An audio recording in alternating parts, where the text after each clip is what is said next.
क्या आप इमेजिन कर सकते हैं एक ऐसा फाइटर जेट जो रेडार पर एक छोटी सी चिड़िया की तरह दिखे, या फिर एक लेजर बीम आए और मिसाइल को डिस्ट्रॉय कर जाए।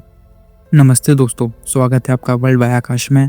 और आज हम बात करेंगे 6th जनरेशन फाइटर जेट्स की और समझेंगे कि जनरेशन एक फाइटर जेट्स के लिए कैसे डिफाइन होते हैं। सबसे पहले मन में एक सवाल आता है, ये फाइटर जेट्स को जनरेशंस में डिवाइड क्यों किया जाता है।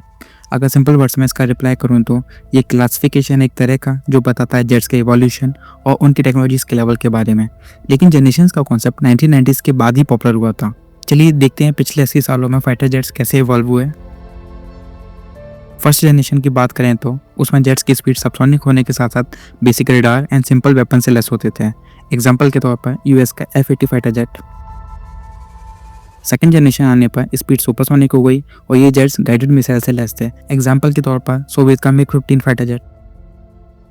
थर्ड जनरेशन जेट्स की बात करें तो मल्टी रोल कैपेबिलिटी से लेस थे ये, मतलब कि ये जेट्स एक से ज़्यादा काम के लिए बने थे, जैसे कि एयर टू एयर और एयर टू ग्राउंड ऑपरेशंस। इसका प्राइम एग्जाम्पल है अमेरिका का F-104 स्टार फाइटर या फिर फ्रांस का मिराज 3। फोर्थ जनरेशन जेट्स की बात करें तो ये पार्शियली स्टेल्थ होते हैं और इनका मेन फोकस होता है सुपर मैन्यूवरेबिलिटी पर। इसका मेन एग्जाम्पल है इंडिया का Su-30। फिफ्थ जनरेशन जेट्स की बात करें तो ये फुली स्टेल्थ होते हैं, एआई इंटीग्रेशन और एडवांस रेडार से लेस होते हैं। एग्जाम्पल है इसका अमेरिका का F-35 और रशिया का Su-57। बीच में एक जनरेशन और आती है 4.5 जनरेशन। ये jets basically fourth and fifth generation के बीच में लाई करते हैं। ये जेट्स बेसिकली फोर्थ जनरेशन के ही होते हैं with enhanced capabilities and more advance technologies. इसका प्राइम एग्जाम्पल है राफेल, जो कि इंडियन एयरफोर्स यूज करती है। और अब बात करते हैं 6th जनरेशन जेट्स की, एक ऐसा इवोल्यूशन जो एयर कॉम्बैट का फ्यूचर हमेशा के लिए बदल देगा। तो क्या है 6th जनरेशन जेट्स के खास फीचर्स, यहाँ तक कि अभी के 5th जनरेशन जेट्स भी उनके आगे आउटडेटेड लग सकते हैं। चलिए जानते हैं। ये जेट्स ह्यूमन पायलट के बिना फ्लाई करेंगे थैंक्स टू एआई। इससे बड़ी बैटल्स में ये गेम चेंजर साबित हो सकते हैं।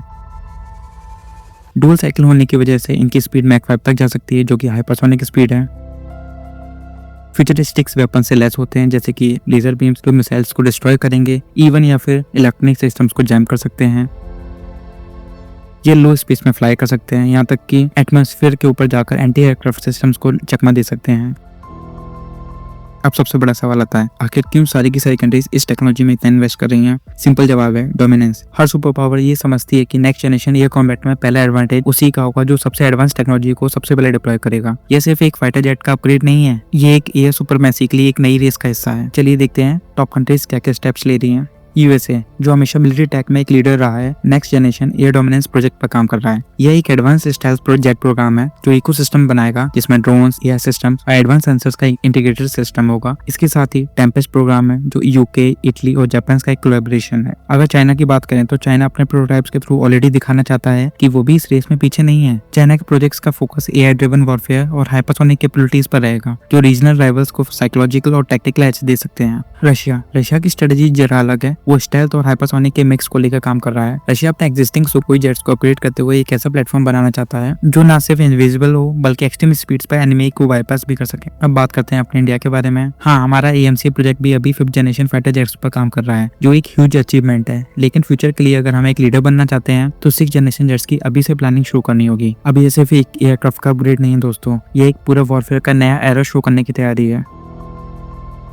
लेकिन जितना फ्यूचरिस्टिक्स ये जेट्स लगते हैं उतनी ही बड़ी चैलेंजेस भी हैं, जैसे कि इसका डेवलपमेंट कॉस्ट इतना हाई है कि जेट्स को बनाने के लिए बिलियंस ऑफ डॉलर्स लगते हैं।